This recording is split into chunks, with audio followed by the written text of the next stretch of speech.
Hey everyone, my name is Ben LeBeau. I'm a junior at ASU and I'll be presenting to you on Ludwig Glumpowicz for my honors contract.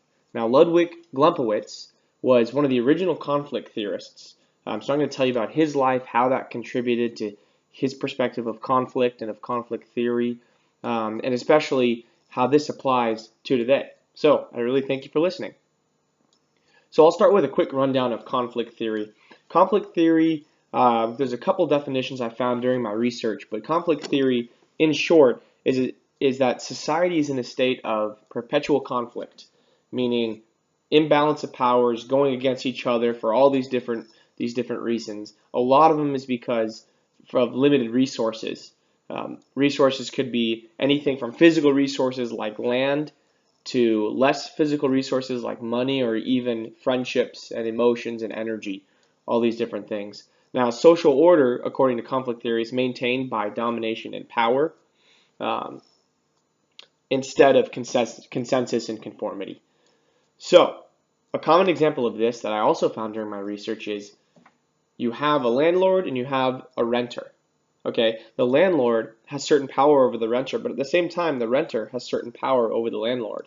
The landlord wants to provide minimum service at minimum cost for the highest profit to the renter. The renter of the apartment, say, the renter wants to get the highest value living space for the least amount of cost. The landlord and the renter have opposing goals.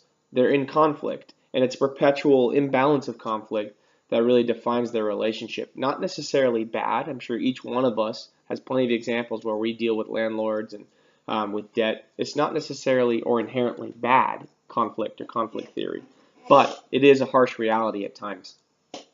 So the landlord, again, wants to exercise his power over the renter so that his goal for minimum cost for the least provided service at minimum cost is achieved, and the renter has a different perspective and wants to assert his or her power to get highest value living space for the least amount of cost.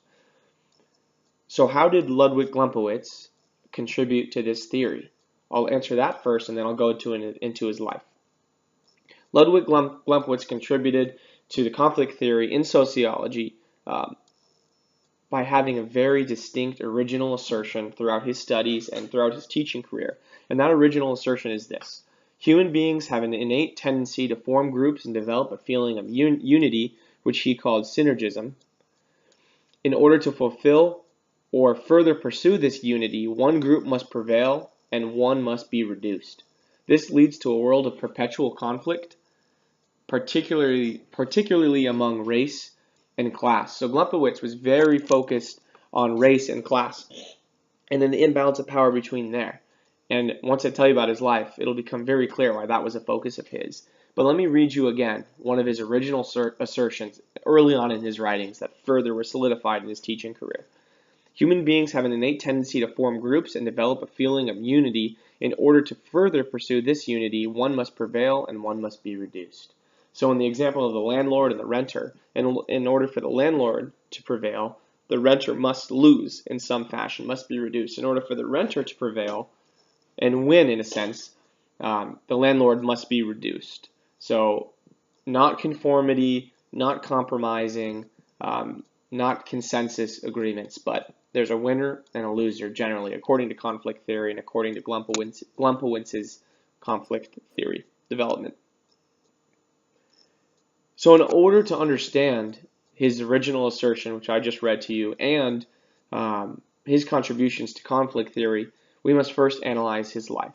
So in 1838, Ludwig Glumpowicz was born to two Jewish Poles in Krakow, Poland. Now, they were of lower and at times middle class, but very well acquainted with poverty. They weren't the worst there was in Poland at the time, but very well acquainted with poverty nonetheless. During his educational pursuits at the universities of Krakow and Vienna, Glumpowicz came to a development of a thorough disbelief in the permanence of social progress, as well as for his theory that the state originates through inevitable conflict instead of cooperation. Let me kind of clarify what that means exactly.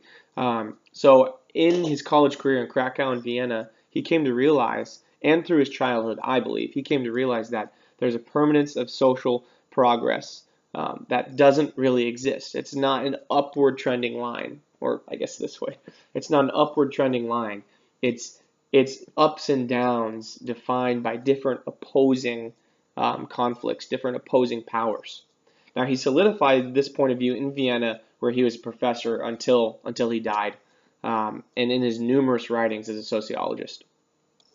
And honestly, his point of view of conflict theory, very harsh, very bleak. It makes perfect sense in light of growing up in 19th century Poland. He had first row seats to imbalance of power, to oppression, and it makes perfect sense what I'm about to describe to you in that light, in the history of Poland in the mid to late 19th century and early 1900s. So during this time in history, major famine and poverty forced a massive number of Poles, 4 million, to emigrate out of Poland. That's about 18% of their entire population during this time frame are emigrating, are fleeing because of oppression, drought, famine, and poverty.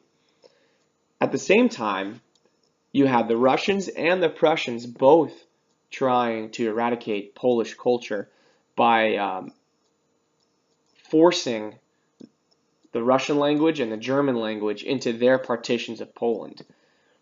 And lastly, Poland didn't have control over their own country. I mean, I was talking about landlords and renters. Essentially, they were tenants at the losing end of each and every conflict, to Prussia on one end, on the western end, to Russia on the eastern end. So they really couldn't win. Nothing was their own, and they were tenants on someone else's land. So constant oppression, constant poverty, constant oppression of their own culture. They were trying to get Russianized in a sense and Germanicized. They were trying to get eradicated. And that carried on into World War II, even past Glumpowicz's time. These were Ludwig's realities as a child and as a young man before he went to university. And this, I really believe this formed his holding, his perspective of struggle, caste, economics, human behavior, sociology, and conflict. And that later provided his foundation for his contribution as a sociologist and professor, his contribution to conflict theory. Now, Glumpowicz's perspective, as well as just general conflict theory, certainly and absolutely applies to today's world. I'm sure each one of us can immediately think of a way in which there's conflict, and a way in which there's perpetual conflict. I'm going to give you two examples. The second one's quite obvious, but the first one I think is a little more subtle. So I think elitism in education in general is proof of conflict theory. It's people generally strive to grow in their prestige and form their qualifications and specializations. People's tendency to do so, especially this day and age, speaks to the reality of conflict theory in our modern everyday world. Each one of us looks to equip ourselves with a skill set to get ahead in this world and to get ahead of the conflict, to be on the winner's side, not the loser's side. If we all looked at the world not in a conflict theory perspective, there wouldn't be a need to kind of arm yourself with specialization. I know so many people in school, including myself to a certain degree, that aren't that interested in what they study, or they're not in love with what they study, but they want a good job, they want to compete in this world. I think that's proof that conflict theory is right to a certain extent. So in that light, the bad qualities of conflict theory, are obvious. I said earlier, Glumpowicz throughout his childhood was aware of these harsh realities, but there is a distinction. It's not necessarily a bad thing. You know, renting an apartment from a landlord is not a bad thing, even though there is conflict in this. It drives people like me to pursue a degree and a higher level of specialization and fulfillment than I would have otherwise chosen. So, just to clarify, conflict, even for Glumpowicz, wasn't entirely bad. So my second example, the obvious one, is there's constant unrest in places like the Middle East or Central Africa, and I made in my research an odd discovery that where power is more established, like Western Europe and North America, there's much less violence and chronic war and conflict. and where there is, maybe more power but more imbalanced in places like the Middle East, in Central Africa. There's constant shifting centers of power, and it's the most polarized, and there's a permanent and perpetual rise and fall of violent groups who spoil, who make profit off conflict. So lastly, I just want to say, in light of this, conflict theory and the life of Glumpowicz shows us that trying to eliminate power or completely level the distribution of power is, in my belief, not attainable.